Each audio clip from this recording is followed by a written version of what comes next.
हजुर सत्तामा हुँदाखेरि किन नगर्नु भएको? मैले प्रश्न गर्न पाउनुपर्छ र मन्त्रीजीले उत्तर दिनै पर्दछ। हुन्छ, म यसको उत्तर दिन चाहदिनँ। मान्य मन्त्रीज्यू, म उत्तर दिन चाहदिनँ हजुर त्यसको बारेमा।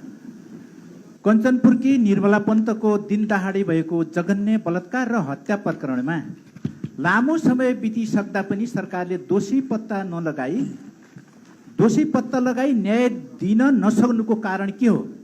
यो राज्य संयन्त्रको असक्षमता हो कि कारबाही गर्न नचाहेको उदासीनता हो?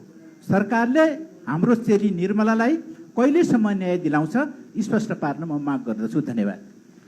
मान्य मन्त्रीज्यू। सम्माननीय अध्यक्षज्यू, गृह मन्त्रालयसँग सम्बन्धित विषयमा माननीय सदस्यज्यूहरूबाट उठाइएका प्रश्नहरूको जवाफ दिन उपस्थित भएको छु।